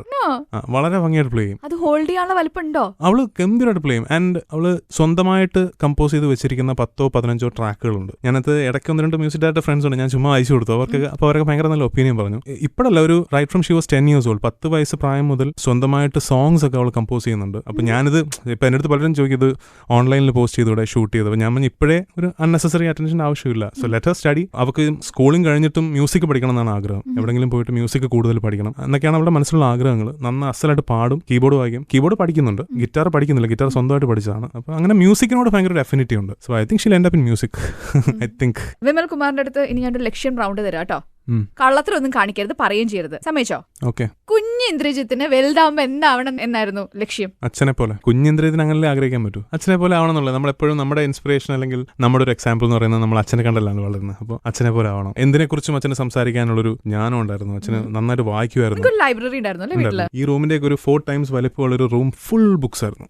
അത് സീലിംഗ് വരെ ബുക്സ് ആയിരുന്നു. നിർബന്ധിച്ച് വായിപ്പിക്കുമായിരുന്നു നിങ്ങൾ രണ്ടാളെ? ഞങ്ങൾ വായിക്കുമായിരുന്നു, പക്ഷേ എന്നെക്കാളും കൂടുതൽ റീഡിംഗ് ഹാബിറ്റ് ഡെവലപ്പ് ചെയ്തത് പൃഥ്വിയാണ്. ഞാൻ ഓൺ ആൻഡ് ഓഫ് ഞാൻ വായിക്കാറുണ്ട്, പക്ഷേ പൃഥ്വി റെഗുലർ ആയിട്ട് വായിക്കുമായിരുന്നു. He was more of N voracious reader than me. അടുത്തത്, ഇന്ദ്രജിത്ത് ലക്ഷ്യം വെച്ച് നേടിയെടുത്ത 3 കാര്യങ്ങൾ. Being an actor. നമ്പർ 2. ഒരു വീട്. നമ്പർ 3. ഒരു ഹാപ്പി ഫാമിലി. ശരി, ഇപ്പൊ എന്റെ മുന്നിൽ ഇരിക്കുമ്പോ മനസ്സിലുള്ള ലക്ഷ്യം എന്താ? ലോകം അറിയപ്പെടുന്ന മലയാളത്തിലെ ഒരു നടനായി വരണം. ഞാൻ വിചാരിച്ചു പടാരം പിടിച്ച് ഇന്റർവ്യൂ എങ്ങനെയെങ്കിലും തീർത്താൽ മതി. അടുത്ത ചോദ്യം, ഇന്ദ്രന് നടക്കാതെ പോയൊരു ലക്ഷ്യം. നടക്കാതെ പോയെന്ന് പറയാൻ പറ്റത്തില്ല, കാരണം എന്ത് ചെയ്യാനും എനിക്ക് ഒരുപാട് സമയമുണ്ട്. ഇതുവരെ സാധിച്ചിട്ടില്ല. പ്രൊഡ്യൂസിംഗ് മൂവി താല്പര്യമാണ്. തീർച്ചയായും. അത് ഇവൻച്വലി എനിക്ക് ചെയ്യണമെന്ന് ആഗ്രഹമുണ്ട്. Even direction is there in my mind. ഇന്ദ്രന് ആഗ്രഹിച്ച ലക്ഷ്യത്തിലെത്താൻ പറ്റി? Yes or no? Yes. Indran ഒരു ലക്ഷ്യം നേടിയെടുക്കാൻ എത്രമാത്രം പരിശ്രമിക്കും? അതിനൊരു എക്സാമ്പിളും പറയൂ. എന്റെ രീതിയിൽ ഞാൻ തീർച്ചയായിട്ടും 100% എഫേർട്ട് ഇട്ടാണ് ഞാൻ ഓരോ സിനിമയും അപ്രോച്ച് ചെയ്യുന്നത്. എക്സാമ്പിൾ എന്ന് പറഞ്ഞാൽ ഇപ്പോൾ ലിജോ ജോസ് പെല്ലിശ്ശേരിയുടെ ആദ്യ സിനിമ നായകൻ എന്ന് പറഞ്ഞ സിനിമ ഒരുപാട് കഷ്ടപ്പെട്ട് ചെയ്തൊരു സിനിമയാണ്. അതിലൊരു കഥകളി ആർട്ടിസ്റ്റിന്റെ വേഷമാണ് വരദനുണ്ണി എന്ന് പറഞ്ഞ കഥാപാത്രം. ഞാൻ കഥകളി പഠിച്ചു, ഡീറ്റെയിൽഡ് ആയിട്ടല്ല പഠിച്ചു, ആ സിനിമയ്ക്ക് ആവശ്യമുള്ളതായിട്ടുള്ള കഥകളി പഠിച്ചു. മുദ്രകളൊക്കെ പഠിച്ചു. ആ സിനിമയിലുണ്ട്, CD ഇട്ട് കണ്ടാൽ മതി. പിന്നെ ബോഡി കുറച്ച് ട്രാൻസ്ഫോം ചെയ്തു. ആ സിനിമയിലാണ് പെട്ടെന്നൊരു ഭയങ്കര ചേഞ്ച് വന്നത്. ഞാൻ പ്രോബ്ലി ഒരു 15 kilos അടുപ്പിച്ച് ആ സമയത്ത് കുറച്ചു. Some films require more preparation. ഇന്ദ്രന്റെ സിനിമയിലൂടെ നിറവേറിയ ലക്ഷ്യങ്ങൾ. ഞാൻ തിരഞ്ഞെടുത്ത വഴി എന്ന് പറയുന്നത് ഒരുപാട് സമയം എടുത്ത് എസ്റ്റാബ്ലിഷ് ചെയ്യുന്ന ഒരു വഴിയാണ്. എനിക്കറിയായിരുന്നു it's going to be tough. പക്ഷേ അന്ന് ഞാൻ തുടങ്ങിയപ്പോൾ എന്റെ മനസ്സിലുണ്ടായിരുന്ന കാര്യം എന്ന് പറയുന്നത് to establish myself as an actor. പലതരം വേഷങ്ങൾ ചെയ്യാൻ സാധിക്കണം. അത് ഇന്നിപ്പോൾ സാധിച്ചിട്ടുണ്ടെന്നാണ് ഞാൻ വിശ്വസിക്കുന്നത്. ആൾക്കാർ പറയുമല്ലേ ഇന്ദ്രൻ ഇരുത്തം വന്നൊരു നടനാണെന്ന്? പറയാറുണ്ടോ? അതാണ് ഞാൻ പറഞ്ഞത്. If you are saying that അതായിരുന്നു എന്റെ ലക്ഷ്യം. And I am here. ശരി, ലക്ഷ്യത്തിന് വേണ്ടി എന്തും ചെയ്യുന്ന ഒരാൾ സിനിമ ഇൻഡസ്ട്രിയിലെ പൃഥ്വിരാജ്. ഭയങ്കര ഹാർഡ് വർക്കിംഗ് ആണ്. നമ്മളെക്കാളും ഹാർഡ് വർക്കിംഗ് ആണെന്ന് എനിക്ക് തോന്നുന്നു. ആരെ കൂടുതൽ മടിയൻ? അപ്പൊ നമ്മളായിരിക്കും മടിയൻ എന്ന് പറഞ്ഞാൽ വർക്കിംഗ് സമയത്ത് നമ്മളൊക്കെ ഹാർഡ് വർക്കിംഗ് ആണ്. അല്ലാത്തപ്പോഴുള്ള മടിയാണല്ലോ ഈ മടി. ഹാർഡ് വർക്കിംഗ് എന്ന് പറഞ്ഞാൽ he is doing films back to back. അങ്ങനെയുള്ളപ്പോൾ ഇറ്റ്സ് നോട്ട് ഈസി. ഇപ്പൊ എനിക്കെന്ന് പറഞ്ഞാൽ ഞാൻ ഒരു സിനിമ കഴിഞ്ഞാൽ പിന്നെ ഒരു മാസം ഒരു ബ്രേക്ക് കഴിഞ്ഞിട്ട് അടുത്ത സിനിമ ഞാൻ ചെയ്യുള്ളൂ. ഞാൻ യാത്രയൊക്കെ പോയി ഒന്ന് റിഫ്രഷ് ഒക്കെ ചെയ്ത് അങ്ങനെ ഞാൻ ചെയ്യൂ. എനിക്ക് അങ്ങനെ പറ്റൂ, ഇല്ലെങ്കിൽ എനിക്ക് പറ്റില്ല. പക്ഷെ പൃഥ്വി അങ്ങനല്ല, വർക്കഹോളിക് ആണ്. ചാലഞ്ചിങ് ആയിട്ടുള്ള വേഷങ്ങൾ പെട്ടെന്ന് ചെയ്യുക, അതിന് പ്രിപ്പയർ ചെയ്യുക, അങ്ങനെ ചെയ്യുന്ന ഒരു ആക്ടറാണ്. സോ ഈ ലക്ഷ്യം എന്ന് പറഞ്ഞാൽ പെട്ടെന്ന് എനിക്ക് ആദ്യം എന്റെ മനസ്സിൽ വരുന്ന ഒരു പിക്ചർ പൃഥ്വിയാണ്. ലാസ്റ്റ് ക്വസ്റ്റ്യൻ ട്ടോ. പ്രാർത്ഥനയും നക്ഷത്രയും കുറിച്ച് മനസ്സിലുള്ള ലക്ഷ്യം അച്ഛനായ ഇന്ദ്രജിത്തിന്? അവർക്ക് ഇഷ്ടമുള്ള ലക്ഷ്യങ്ങളിൽ അവർക്ക് എത്താൻ സാധിക്കണേ എന്നുള്ളതാണ് എന്റെ ലക്ഷ്യം. അത്രേ ഉള്ളൂ. ലക്ഷ്യം സിനിമയില് 2 ക്യാരക്ടറും ഒരേപോലെ പെർഫോം ചെയ്യുന്ന ക്യാരക്ടറാണല്ലോ, മുസ്തഫയുടെയും വിമലിന്റെയും. തീർച്ചയായിട്ടും. എപ്പോഴെങ്കിലും ഒക്കെ തോന്നിയോ സ്ക്രീൻ സ്പേസ് എനിക്കിത്തിരി കുറവാണല്ലോ എന്നൊക്കെ? ഇല്ല, അങ്ങനെ ചിന്തിക്കേണ്ട കാര്യമില്ല. When you commit to a movie 100% അങ്ങ് കമ്മിറ്റ് ചെയ്ത്. ഏതാ നല്ല റോള്? 2 റോൾസും നല്ല റോൾസ് ആണ്. അഭിനയിക്കാൻ പാടുള്ളത് നിങ്ങളുടെ ഏത് ക്യാരക്ടറായിരുന്നു? അത് 2 ക്യാരക്ടേഴ്സിനും അതിന്റേതായ ബുദ്ധിമുട്ടുണ്ടെന്നേ. എന്താ ശാലിനി ഇത്? ഞാൻ എന്തെങ്കിലും ഒരു കുത്തിരിപ്പുണ്ടാ നോക്കിട്ട് ഒരെണ്ണെങ്കിലും എനിക്കിപ്പോ മുസ്തഫ എന്ന ക്യാരക്ടർ ഓഫർ ചെയ്തിരുന്നെങ്കിൽ ഞാൻ ചെയ്തേനെ. മുസ്തഫ കുറച്ചുകൂടെ ഒരു ഔട്ട് സ്പോക്കൺ ആയിട്ടുള്ള ഒരു ക്യാരക്ടറാണ്. മറ്റേ ഒരു പർട്ടിക്കുലർ ലെവലിൽ നിന്ന് ഐ.ടി. പുള്ളി എല്ലാ ടൈപ്പ് ആൾക്കാരെയും കണ്ട് കുറച്ചുകൂടെ ലൗഡ് ആയിട്ട് പെർഫോം ചെയ്യാൻ പറ്റുന്ന ഒരു റോളാണ്. ഞാൻ ഭയങ്കര സോഷ്യൽ ആയിട്ടുള്ള ഒരാളാണ്. ഞാൻ ഒരുപാട് സംസാരിക്കുന്ന ഒരു വ്യക്തിയാണ്. എനിക്ക് തോന്നുന്നു എനിക്ക് നല്ലൊരു ആർജ് ചെയ്യാൻ പറ്റും തോന്നുന്നു. ഒരുപാട് സംസാരിക്കുന്ന ഒരു വ്യക്തിയാണ്. ഒരുപാട് സുഹൃത്തുക്കളുണ്ട്. 2 ഫോണുമായിട്ടാണ് ആയിട്ടാണ് ഇപ്പൊ സ്റ്റുഡിയോയിലേക്ക് കടന്നു വന്നത്. അപ്പൊ ഏതിലാ വാട്സാപ്പുള്ളത്? വാട്സാപ്പ് ഒരു നമ്പറിൽ വാട്സാപ്പ് ഉണ്ട്. അതിൽ എത്ര ഗ്രൂപ്പ്സ് ഉണ്ട്? ഗ്രൂപ്പ്സ് ഉണ്ട്, നമ്മുടെ ക്ലാസ്മേറ്റ്സിന്റെ ഗ്രൂപ്പ്സ് ഉണ്ട്. ഞാനും ജയസൂര്യയും നരേനും രാജുവും മാത്രമുള്ള ഒരു ഗ്രൂപ്പ് ഉണ്ട്. എന്താ നിങ്ങൾ ഷെയർ ചെയ്യാല്? ഞങ്ങളിങ്ങനെ കോമഡികളും തമാശകളും. ഇപ്പൊ രാജുവും നരേനും സ്കോട്ട്ലൻഡിൽ ഷൂട്ടിംഗ് നടക്കുകയാണ്, ആഡം എന്ന് പറഞ്ഞ സിനിമയുടെ. അപ്പൊ അവിടെ നിന്നുള്ള ഫോട്ടോസ് അവരായിരിക്കും. അപ്പൊ ഞാൻ എന്റെ വീട്ടിൽ നിന്നുള്ള ഫോട്ടോ അങ്ങോട്ടേക്കും, ജയസൂര്യ ഉടനെ അവിടെ നിന്നൊരു ഫോട്ടോ അയക്കും. ഈ ഫോട്ടോയിൽ മാത്രമേ ഉള്ളൂ? ആ ഫോട്ടോ അയക്കലും ഇടയ്ക്ക് സംസാരിക്കും. പിന്നെ ഞങ്ങൾ ഇടയ്ക്ക് മീറ്റ് ചെയ്യാറുണ്ട്, വല്ലപ്പോഴും പറ്റുമ്പോഴൊക്കെ ഞങ്ങൾ 4 പേരോട് കൂടാൻ ശ്രമിക്കാറുണ്ട്. ആരാ ഇൻഡസ്ട്രിയിലെ സുഹൃത്തുക്കള്? ഇൻഡസ്ട്രിയിൽ എല്ലാവരും സുഹൃത്തുക്കളാണ്. ജയസൂര്യ ഞങ്ങൾ ഒരുമിച്ച് തുടങ്ങിയ ആൾക്കാരാണ്. എനിക്ക് ഇപ്പോഴും ഓർമ്മയുണ്ട്, ഫസ്റ്റ് ഗുരുവായൂർ ഏകാദശി ദിവസം അമ്പലത്തിൽ തൊഴുതിട്ടാണ് ഞങ്ങൾ രണ്ടുപേരും അഭിനയിക്കാനായിട്ട് ഇറങ്ങുന്നത്. അപ്പൊ അതിന്റെ ഒരു അടുപ്പം എനിക്ക് ജയനായിട്ടുണ്ട്. പിന്നെ പൃഥ്വിയും എന്റെ ബ്രദർ ആണെങ്കിലും എന്റെ ബഡി ബ്രദറാണ്. അങ്ങനെ വേറെ ഗ്രൂപ്പ് ഉണ്ട്. എന്റെ സൈനിക് സ്കൂൾ ക്ലാസ്മേറ്റ്സിന്റെ ഒരു ഗ്രൂപ്പ് ഉണ്ട്. ഇത് വെറുതെ വാട്സ്ആപ്പ് കോൺടാക്ട് മാത്രമല്ല, ഞങ്ങൾ ഇടയ്ക്കിടയ്ക്ക് ഞങ്ങളുടെ ഗെറ്റ് ടുഗദേഴ്സ് ഉണ്ടാവാറുണ്ട്. നമ്മൾ എറണാകുളത്തുള്ളപ്പോൾ എറണാകുളത്തുണ്ടാവും. ഞാനിപ്പോൾ US പോയിരുന്നു 3-4 months ബിഫോർ. US പോയപ്പോൾ ഞങ്ങൾ അവിടെ ഒന്ന് കൂടിയിരുന്നു. ഇപ്പൊ ജപ്പാനിൽ ആൾക്കാരുണ്ട്, UK ആൾക്കാരുണ്ട്, സൗത്ത് ആഫ്രിക്കയിൽ ആൾക്കാരുണ്ട്. അപ്പോൾ എവിടെ പോയാലും ഞങ്ങൾ അവിടെ ഉള്ള എല്ലാവരും കൂടെ കൂടും. പിന്നെ നമ്മുടെ മെയിൻ ഒരു ബൈക്കേഴ്സ് ഒരു ഗ്രൂപ്പ് ഉണ്ട്, ബൈക്സ് ആൻഡ് ബാരൽസ്. ഞങ്ങളുടെ ഒരു ബൈക്കർ ഗ്യാങ് ഉണ്ട്. അതിൽ 6 പേരാണ് ഉള്ളത്. ഞങ്ങൾ ഷോർട്ട് റൈഡ്സ് ആണ് കൂടുതലും പോകുന്നത്. ഇവിടുന്ന് ഇങ്ങനെ മൂന്നാർ, തേക്കടി അങ്ങനെയുള്ള റൈഡ്സ് പോകും. പിന്നെ ഇടയ്ക്ക് ഞങ്ങളൊന്ന് ബാംഗ്ലൂർ പോയിരുന്നു എല്ലാവരും കൂടെ ഗ്രൂപ്പായിട്ട്. ഇവിടുന്ന് റൈഡ് ചെയ്ത് രാവിലെ 8:30 തിരിച്ച് വൈകിട്ട് 7 മണിയപ്പോൾ ബാംഗ്ലൂർ എത്തി. ബൈക്ക് റൈഡേഴ്സിന്റെ ഗ്രൂപ്പ് സ്ഥിരമായിട്ട് പോകുന്ന സ്ഥലമാണ് ഹിമാലയ. അങ്ങോട്ട് പോലും പോകണ്ട. അതാ ഞാൻ പറയാൻ വന്നത്. ഞങ്ങളുടെ ഗ്രൂപ്പിലുള്ള 2 പേര്, വിനീതും സോജിഷും, ഇവർ 2 പേരും ഇപ്പൊ ഹിമാലയാസിൽ പോയി കഴിഞ്ഞ വർഷം. എന്നെയും വിളിച്ചിരുന്നു, പക്ഷേ എനിക്ക് ഷൂട്ടിംഗ് ആയതുകൊണ്ട് പോകാൻ പറ്റില്ല. ഞാൻ ടിയാന്റെ ഷൂട്ടിംഗ് ആയിരുന്നു ആ സമയത്ത്. അപ്പൊ നെക്സ്റ്റ് ഇയർ പ്രോബബ്ലി അങ്ങനെ ഒരു പ്ലാൻ ഉണ്ട്. എല്ലാവരും കൂടെ അവർ പോയത് ഇവിടുന്ന് അവർ റൈഡ് ചെയ്ത് കന്യാകുമാരി പോയിട്ട് കന്യാകുമാരിയിൽ നിന്ന് അവർ കാശ്മീരിലേക്ക് റൈഡ് ചെയ്തു, എന്നിട്ട് തിരിച്ചും. അങ്ങനെ പറ്റുമെന്ന് വരത്തില്ല. ഞങ്ങൾ പ്ലാൻ ചെയ്യുന്നത് ഇവിടുന്ന് ഡൽഹി വരെ പോയിട്ട് ബൈക്ക് ഇവിടുന്ന് കയറ്റി വിട്ട് ഡൽഹി ലാൻഡ് ചെയ്തിട്ട് ഡൽഹിയിൽ നിന്ന് റൈഡ് ചെയ്ത് ഹിമാലയൻ സ്ട്രെച്ച് ഫുൾ കവർ ചെയ്തു വരാം. അത് തന്നെ ഉണ്ട് ഒരു 2000 കിലോമീറ്റേഴ്സ് ആണ്. പണ്ട് തൊട്ട് ബൈക്ക് ഓടിക്കും. എനിക്ക് കോളേജിൽ ബൈക്കില്ലായിരുന്നു, പക്ഷേ കോളേജ് കാലഘട്ടത്തിലാണ് ആദ്യമായിട്ടൊരു ബൈക്ക് അമ്മ എനിക്ക് വാങ്ങിച്ചിരുന്നത്. അത് കഴിഞ്ഞ് ഞാൻ ജോലിക്ക് ചെന്നൈയിൽ പോയിരുന്നു. ചെന്നൈയിൽ ഞാൻ ബൈക്കിലായിരുന്നു കമ്മ്യൂട്ടിംഗ് മൊത്തം. ആ സമയം തൊട്ട് ബൈക്ക് ഓടിക്കുമായിരുന്നു. പക്ഷേ കാര്യമായിട്ട് ലോങ് ഡിസ്റ്റൻസ് ഒക്കെ പോയി തുടങ്ങിയത് ഇപ്പം ഒരു മേ ബി ഒരു 2 or 3-4 years ആയിട്ടുള്ളൂ. ഈ സിനിമയിലുള്ളവർ മിക്കവാറും ഇവിടെ വന്നിരിക്കുന്നവരൊക്കെ പറഞ്ഞിരിക്കുന്ന ഇപ്പൊ ബൈക്കിലൊക്കെ കറക്കം കുറവാ. കാരണം ഈ പൊടിയൊക്കെ അടിച്ച് നിറമൊക്കെ പോയി, ഗ്ലാമർ ഒക്കെ പോയി. അതുകൊണ്ട് അങ്ങനെ പേടിയൊന്നുമില്ല. എനിക്ക് അതാണ് ഇഷ്ടം.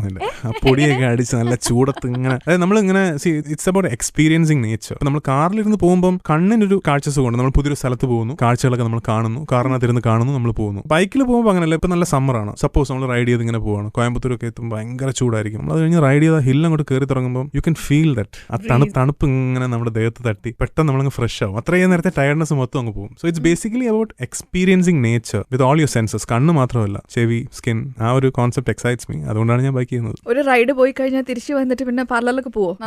ഞാൻ ആ പരിപാടിയില്ല. ആരും പുനോട് ചോദിച്ചു, ഒരു ക്രീം പോലെ ഞാൻ മുഖത്തില്ല.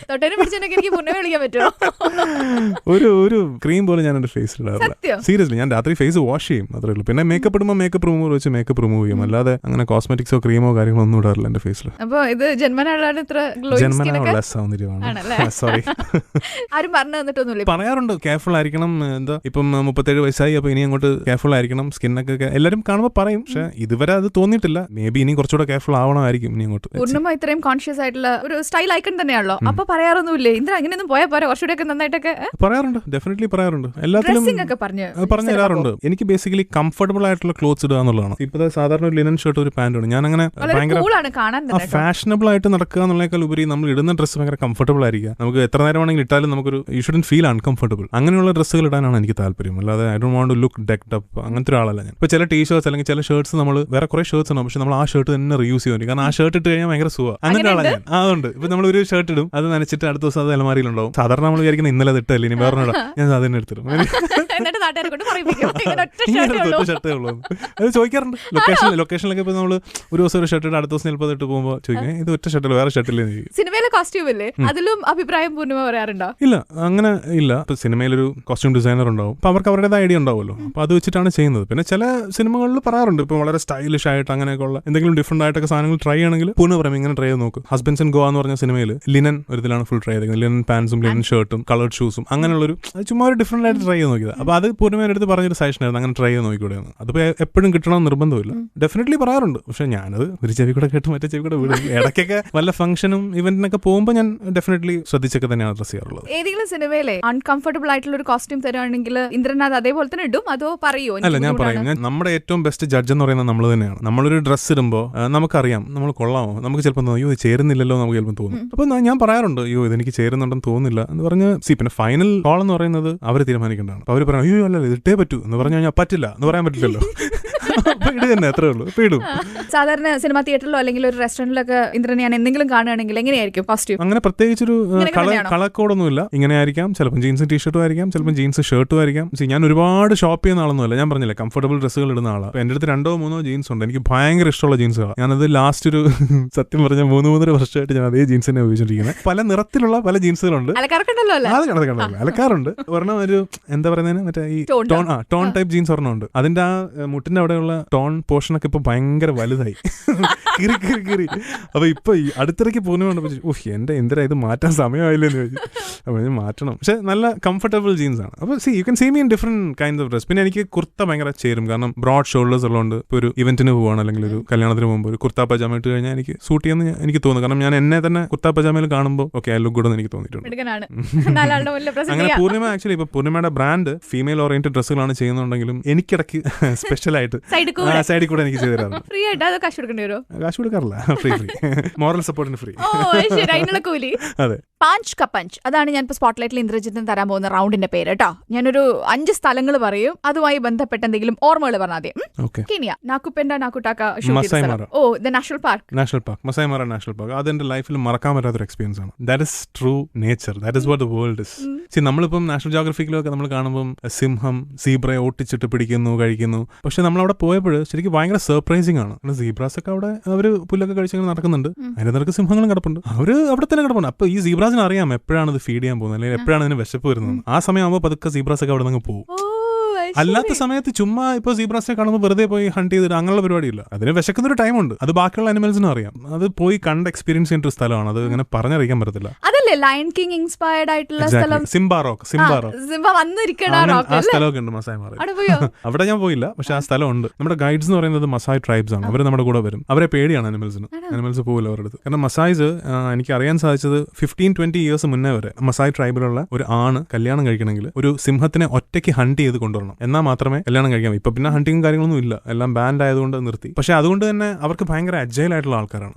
ഓസ്ട്രേലിയ ഗ്രേറ്റ് ഓഷ്യൻ റോഡ് എന്ന് പറയുന്നത്, അതായത് മെൽബണിൽ നിന്ന് ഒരു 250 കിലോമീറ്റേഴ്സോളം കടലിന്റെ തീരത്തൂടെയുള്ള റോഡാണ് ഗ്രേറ്റ് ഓഷ്യൻ റോഡ്. അപ്പം എന്റെ ലൈഫിൽ എന്നും ഉണ്ടായിരുന്ന ഒരു ആഗ്രഹമാണ് ആ റോഡ് ഡ്രൈവ് ചെയ്യണമെന്ന്. അപ്പം എന്റെ 2 ക്ലാസ്മേറ്റ്സ് അവിടെ ഉണ്ട്, സൈനിക് സ്കൂൾ ക്ലാസ്മേറ്റ്സ് ഒക്കെ. ഞങ്ങൾ 3 പേരുടെ ഒരു കാർ എടുത്ത് കാറിൽ ഞങ്ങൾ ഡ്രൈവ് ചെയ്ത് great ocean road full drive ചെയ്ത് 200 കിലോമീറ്റേഴ്സോളം, അത്രയും പോയില്ല, നമ്മൾ ഒരു 150 കിലോമീറ്റേഴ്സോളം ഡ്രൈവ് ചെയ്തിട്ട് അവിടെ ഒരു റിസോർട്ടിൽ ഒരു ദിവസം താമസിച്ചിട്ട് നെക്സ്റ്റ് ഡേ തിരിച്ചു വന്നു. പക്ഷേ എക്സോട്ടിക് ആണ്. 12 അപ്പോസിൽസ് എന്ന് പറഞ്ഞ കടലിൽ ഇങ്ങനെ വലിയ റോക്സ് ഉണ്ട്, സോങ്ങിലൊക്കെ ഉണ്ട്, കാതൽ ദേശമാണെന്ന് തോന്നുന്നു. അതൊക്കെ ഭയങ്കര ടൂറിസ്റ്റ് അട്രാക്ഷൻ ആണ്. കാനഡ പറയുമ്പോഴോ Rocky Mountains again hill station ആണ്, വൈൽഡ് ലൈഫ് ഒരുപാടുള്ള സ്ഥലമാണ്.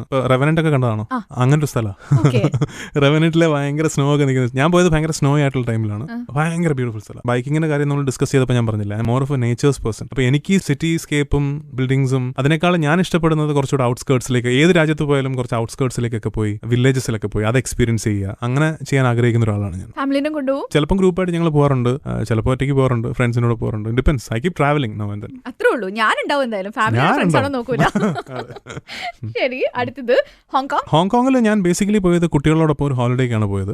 ഹോങ്കോങ്ങിലെ ഏറ്റവും വലിയ 2 അട്രാക്ഷൻസ് എന്ന് പറയുന്നത് അവിടുത്തെ ഡിസ്നി ലാൻഡും അവിടുത്തെ ഓഷ്യൻ വേൾഡും ഒക്കെയാണ്. ഏതാ ഫോട്ടോ ഞാൻ കണ്ടത്, ഇങ്ങനെ തിരിഞ്ഞു നിന്നിട്ട് മലയിന്ന് വീഴാൻ പോണ പോലെയോ? അല്ല, മറ്റേ ഷാർക്കിന്റെ വായിലേക്ക് അത് ട്രിക്ക് ഐ മ്യൂസിയം എന്ന് പറഞ്ഞൊരു മ്യൂസിയം ഉണ്ട് ഹോങ്കോങ്ങിലുണ്ട്. ട്രിക്ക് ഐ മ്യൂസിയം ഹോങ്കോങ്ങിൽ മാത്രമല്ല പല സ്ഥലത്തും ഉണ്ട്.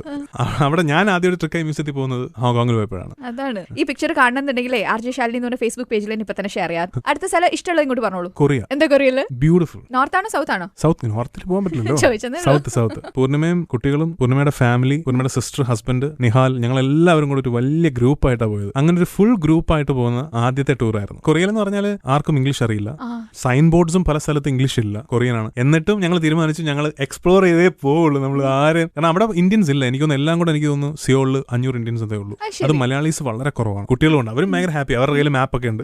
അവർ അച്ഛാ ഇതല്ല, ഇവിടുന്ന് ലെഫ്റ്റ് റൈറ്റ്, അങ്ങനെ ഓരോ സ്ഥലവും ഞങ്ങൾ എക്സ്പ്ലോർ ചെയ്ത് കണ്ടുപിടിച്ച് ആ സിറ്റി സിയോളും ബുസാനും 2 സ്ഥലത്താണ് ഞങ്ങൾ പോയത്. കുറെ സ്ഥലങ്ങൾ പറഞ്ഞല്ലോ, ഇതിൽ എവിടെയെങ്കിലും വളരെ സ്ട്രേഞ്ച് ആയിട്ടുള്ള ഫുഡ് എന്തെങ്കിലും കഴിച്ചോ? വല്ല പാറ്റയോ വല്ലിയോ? ഞാൻ അതിന്റെ ആളല്ല, പക്ഷെ എന്റെ കൂടെ എന്റെ കോ ബ്രദർ, അതായത് പൂർണിമയുടെ സിസ്റ്ററിന്റെ ഹസ്ബൻഡ് ഉണ്ടായിരുന്നു. പുള്ളി ഭയങ്കര ഫുഡിയാണ്. പുള്ളി ഇങ്ങനെയുള്ള ലൈവ് ഒക്ടോപ്പസിനെയൊക്കെ ട്രൈ ചെയ്തു. എന്റെ വീഡിയോ ഒക്കെ എടുത്തുണ്ട്. ഞാൻ നോട്ടീസ് ചെയ്തൊരു കാര്യം കൊറിയയിൽ കണ്ടില്ല, പക്ഷെ ബാക്കി എല്ലായിടത്തും ഞാൻ മലയാളികളെ കണ്ടിട്ടുണ്ട് കേട്ടോ. അപ്പൊ നമുക്ക് ഇനിയും എക്സ്പ്ലോർ ചെയ്യാവുന്ന ഒരുപാട് മാർക്കറ്റ്സ് ഉണ്ട് വേൾഡ് വൈഡ് മലയാള സിനിമയ്ക്ക്. കാരണം മലയാളികൾ ഇല്ലാത്ത സ്ഥലമില്ലല്ലോ അല്ലേ. ഇപ്പോഴത്തെ ഒരു ട്രെൻഡാണ് സിനിമയില് നടന്മാരും നടിമാരും ഒക്കെ പാടണത്. പക്ഷെ ആ ട്രെൻഡ് ആദ്യം കൊണ്ടുവന്നത് ഇന്ദ്രജിത്താന്ന് എനിക്ക് തോന്നുന്നു. മുല്ലവള്ളിയും തേന്മാവും കുറച്ചു മുന്നേ കേട്ട പാട്ട് അതിന് മുൻപേ ആരും പാടിയിട്ടില്ല. ആ സമയത്തൊന്നും അത്ര ആരും പാടില്ലായിരുന്നല്ലോ. ഞാൻ അതാണ് എന്റെ ആദ്യമായിട്ട് പാടിയ സോങ്. ഏത് വർഷമായിരുന്നു? 2004 or 5. അപ്പൊ അതിന് മുന്നേ അധികം ആരും പാടിയിട്ടൊന്നുമില്ല. പാടിയിട്ടില്ല. അതെ അതെ, ലാലേട്ട് പാടിയിട്ടുണ്ട്. അത് നമ്മൾ കമ്പയർ ചെയ്യണ്ടല്ലോ. നമ്മുടെ ഒരു ജനറേഷനിൽ പാടിയിട്ടില്ല.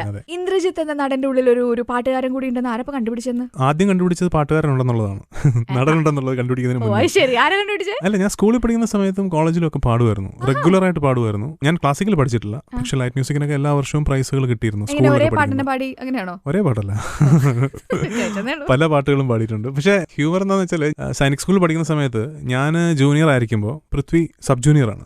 അപ്പം ഞങ്ങൾ രണ്ടുപേരും ജൂനിയർ സെക്ഷനിലും സബ് ജൂനിയർ സെക്ഷനിലും ഒരേ സോങ് പാടി ഞങ്ങൾക്ക് രണ്ടുപേർക്കും ഫസ്റ്റ് കിട്ടിയിട്ടുണ്ട്. അത് പെഹല നഷ എന്ന് പറഞ്ഞ സോങ് ഉണ്ടല്ലോ, അത് പാടിയിട്ട് ഞങ്ങൾക്ക് രണ്ടുപേർക്കും ഫസ്റ്റ് കിട്ടിയിട്ടുണ്ട്. ഗായകനാവണം അല്ലെങ്കിൽ സിനിമയിൽ പാടണം എന്നുള്ളൊരു ആഗ്രഹമായിരുന്നു കൂടുതലുണ്ടായിരുന്നത് ഒരു ആക്ടിങ്ങിനെക്കാളും ആ സമയത്ത്, സിനിമയിൽ വരുന്നതിന് മുന്നേ. പിന്നെ അഭിനയത്തിൽ വന്ന് പെട്ടു. ഇപ്പോ അഭിനയിച്ച് കഴിഞ്ഞിട്ട് ഇപ്പൊ പാടുന്നു. കൂടുതൽ ഇഷ്ടം അഭിനയം തന്നെ, നോ ഡൗട്ട്. പിന്നെ ദാറ്റ്സ് മൈ പ്രൊഫഷൻ. മറ്റേത് ഞാൻ പ്രൊഫഷണലി അങ്ങനെ ട്രെയിൻഡ് അല്ല. ഒരു പക്ഷേ ആ സമയത്ത് ശ്രദ്ധിച്ചിരുന്നെങ്കിൽ കുറച്ചുകൂടെയൊക്കെ നന്നായി പാടാമായിരുന്നു. പക്ഷേ പാട്ടെന്ന് പറയുന്നത് പഠിച്ചുകൊണ്ട് മാത്രമല്ല, അല്ലെങ്കിലും പാടാമല്ലോ. സിനിമയിൽ വന്നേ പിന്നെ എനിക്കൊന്ന് 6 or 7 ഫിലിംസിൽ ഞാൻ പാടിയിട്ടുണ്ട്. സംസാരിക്കുമ്പോൾ തന്നെ ഒരു പ്രത്യേക താളമൊക്കെ ഉണ്ട് കേട്ടോ, സാധാരണ ആൾക്കാർ സംസാരിക്കണ പോലെ. അതിപ്പോ ഫെറഞ്ചൈറ്റിസ് കഴിഞ്ഞ് ഇറങ്ങിയുള്ളൂ, അതുകൊണ്ടായിരിക്കും. ഞാൻ കേട്ടിട്ടുണ്ട് ഹോബീസ് എന്ന് പറയുന്നത് കാസറ്റ്സും CDസും ഒക്കെ കളക്ട് ചെയ്യലും സിനിമ കാണലും ഒക്കെ തന്നെയാണ്. ഇതാണോ മെയിൻ ഹോബി ഇപ്പോഴും? കളക്ഷൻസ് ഞങ്ങളുടെ രണ്ടുപേരുടെ അടുത്തുണ്ട്. ഇപ്പൊ പിന്നെ എല്ലാം നമുക്കറിയാം, നെറ്റ്ഫ്ലിക്സും ഓൺലൈൻ പോർട്ടൽസ് ഉണ്ട്. നമ്മൾ സബ്സ്ക്രിപ്ഷൻ എടുത്തു കഴിഞ്ഞാൽ 650 rupees അല്ലെങ്കിൽ 700 rupees മാസം അടച്ചു കഴിഞ്ഞാൽ നമുക്ക് HD ക്വാളിറ്റിയിൽ സിനിമകൾ ഇങ്ങനെ വന്നുകൊണ്ടിരിക്കും, പുതിയ സിനിമകൾ വന്നുകൊണ്ടിരിക്കും. അപ്പോൾ ഞാനിപ്പോൾ നെറ്റ്ഫ്ലിക്സിന്റെ ഭയങ്കര ഫാനാണ്. ഞാനിപ്പോൾ അതിനകത്ത് 1-2 സാധനങ്ങൾ കണ്ടു കഴിഞ്ഞു, ഇപ്പോൾ കണ്ടുകൊണ്ടിരിക്കുകയാണ്.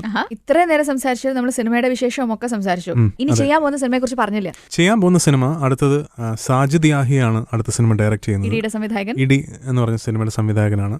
മോഹൻലാൽ എന്നാണ് പടത്തിന്റെ പേര്. ഞാനും പിന്നെ അതുപോലെ മഞ്ജു വാര്യർ, ഞങ്ങൾ രണ്ടുപേരും സിനിമയിൽ അഭിനയിക്കുന്നുണ്ട്. വളരെ ഹ്യൂമറസ് ആയിട്ടുള്ളൊരു സിനിമയാണ്. മോഹൻലാലിന്റെ ഭയങ്കര ആരാധികയായിട്ടുള്ള, എക്സാക്ട്ലി, മോഹൻലാലിന്റെ ഭയങ്കര ആരാധികയായ ഒരു സ്ത്രീയും അവരുടെ ഭർത്താവിന്റെയും കഥയാണ്. മോഹൻലാലിനോടുള്ള അമിത ആരാധന കാരണം അവരുടെ ലൈഫിലുണ്ടാവുന്ന പ്രശ്നങ്ങളും കാര്യങ്ങളും ഒക്കെയാണ് സിനിമ. പക്ഷെ വളരെ ഹ്യൂമറസ് ആയിട്ട് പറഞ്ഞു പോകുന്നൊരു സിനിമയാണ്.